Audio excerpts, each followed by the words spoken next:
Aujourd'hui, je te raconte l'histoire Le berger qui chantait avec les loups. Dans les montagnes escarpées, où le vent murmure entre les branches des pins, un jeune berger, prénommé Lior, garde ses moutons.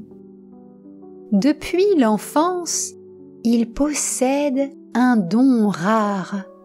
Sa voix, douce comme un ruisseau au printemps, calme les bêtes sauvages.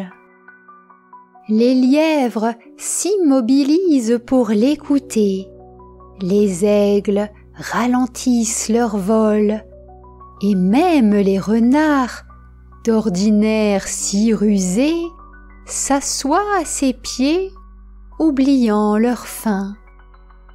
Pourtant, les villageois se méfient. Un homme qui parle aux animaux ne peut être tout à fait des nôtres, murmure-t-il. Lior vit en marge, préférant la compagnie des bêtes à celle des hommes.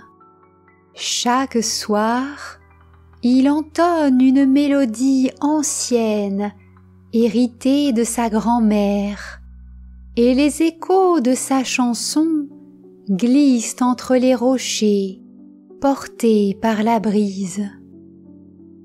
Un matin d'automne, des chasseurs arrivent au village, leurs arcs à la main et leurs yeux brillants de colère. Une meute de loups rôde dans les hauteurs, disent-ils, dévorant le gibier qui appartient de droit aux hommes. « Il faut les exterminer !» déclare-t-il. Le jeune homme serre les poings. Il a déjà croisé ces loups, des ombres furtives aux yeux dorés, qu'il observe sans attaquer. Cette nuit-là, tandis que le village dort, le jeune homme marche jusqu'à la lisière de la forêt. Il s'assoit sur un grand rocher lisse et commence à chanter. D'abord, rien ne bouge, puis un museau gris émerge des fougères. Un loup, puis 2, puis 5. Il s'approche, oreilles dressées, attentifs et paisibles. Les jours suivants, Lior revient inlassablement. Les loups l'attendent maintenant, assis en demi-cercle, tel un public silencieux. Mais leurs ventres creux qui gargouillent trahissent leur détresse. Les chasseurs ont vidé la montagne de ses cerfs et de ses lapins. Les loups ont faim. Un après-midi, alors que le berger mène son troupeau vers les pâturages, il aperçoit une scène insolite. Les loups sont là, à distance, observant les moutons sans les attaquer. Le soir même, il rassemble le village. Calmement, il explique. Les loups ne volent pas. Ce sont les hommes qui ont pris leur proie. Si on partage la montagne, la paix sera possible. Les villageois ricanent d'abord, jusqu'à ce que le vieux Marc, un éleveur respecté et reconnu de tous, raconte avoir vu les loups épargner ses brebis. Un doute s'installe, et si Lior disait vrai? Les jours suivants, un changement imperceptible s'installe dans la vallée. Les chasseurs rangent leurs flèches, moins par conviction que par curiosité. On observe désormais un étrange ballet. Chaque matin, le jeune berger conduit son troupeau vers les pentes orientales, tandis que les loups se tiennent à l'ouest, leur silhouette grise filant à travers la végétation. Au crépuscule, quand la lumière dore les crêtes, le berger monte toujours sur son rocher. Sa voix s'élève, tissant des notes qui enveloppent la forêt. Les loups répondent par des gémissements mélodieux, leurs voix profondes mêlées au vent. Les villageois, derrière leurs volets, écoutent ce dialogue magique. Certains croient de la sorcellerie, d'autres commencent à apporter des restes de viande qu'ils déposent à la lisière, telles des offrandes, là où les herbes froissées trahissent le passage des bêtes. Un soir de pleine lune, cet équilibre fragile vacille. 3 agneaux disparaissent. Immédiatement, les soupçons se portent sur les loups. Les hommes saisissent leurs fourches, leur visage à nouveau durci par la colère. Lior se dresse devant eux. « Attendez !» implore-t-il. Sans un mot, il prend la lanterne de Marc et s'enfonce dans les taillis. La lumière révèle bientôt la vérité. Les agneaux, égarés dans un éboulis, bêlent faiblement entre les pierres. Non loin, une louve grise veille, immobile.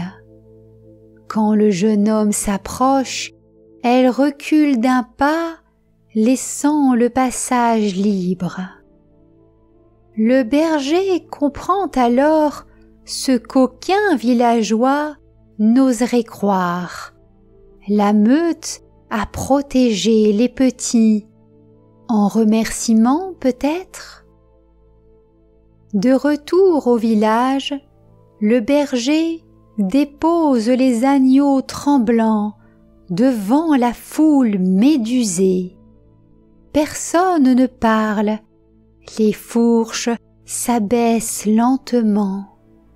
Dans le silence, on entend au loin un hurlement, non de défi ou d'animosité, juste des notes qui se perdent dans la nuit.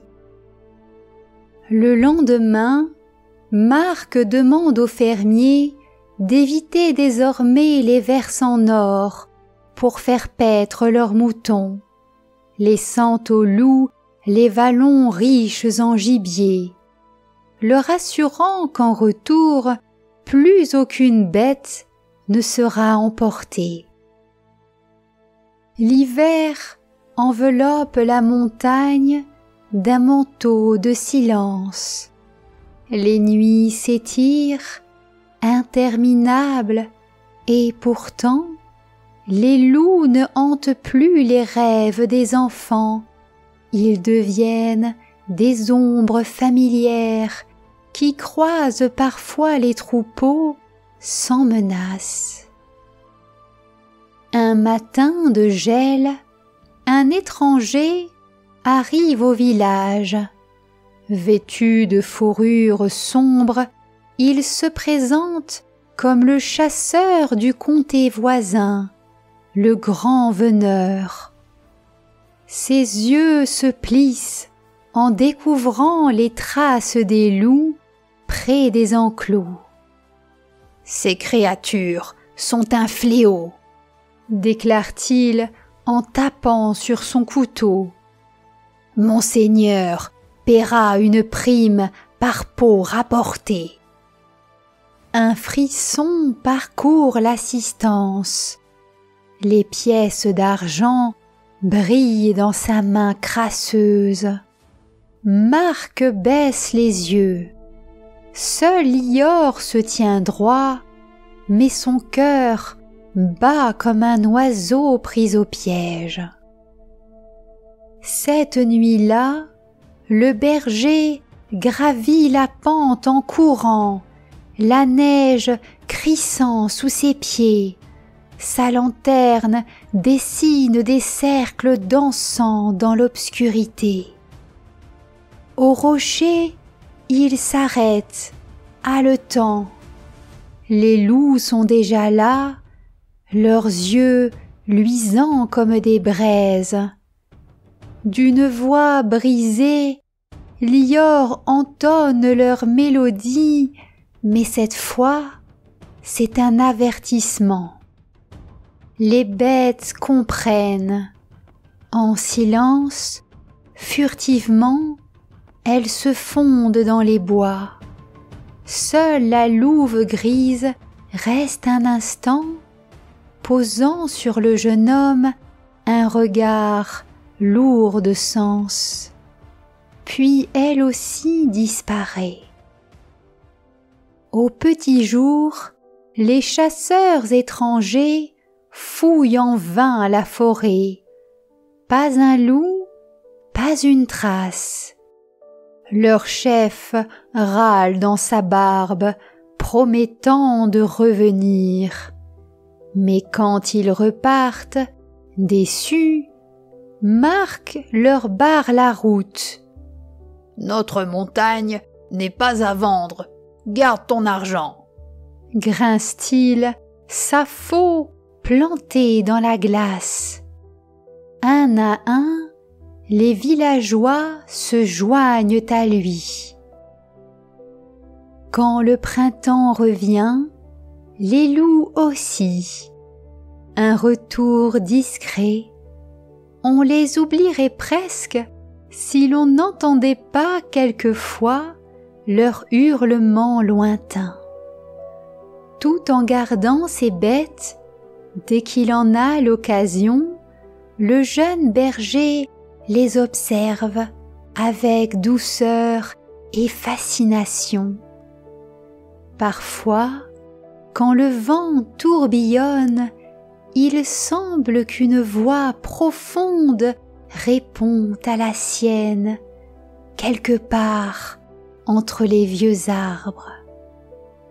Et certains soirs, si vous tendez l'oreille près du rocher lisse, vous entendrez peut-être ce duo étrange, une voix humaine et un cœur sauvage qui raconte l'histoire d'un berger, d'un village et des loups qui apprirent à chanter avec les hommes.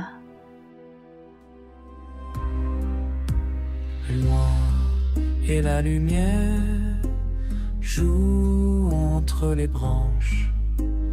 La montagne écoute, immobile et blanche. Le vent caresse les pins et les pierres. Il murmure comme une prière. Les hommes craignent ce qu'ils ne comprennent pas et compromettent l'équilibre pur et délicat. La nuit s'étire, froide et sauvage. Mon chant perce l'ombre comme un présage. En réponse, les gardiens des anciens mystères mêlent leurs cris au chant de la terre.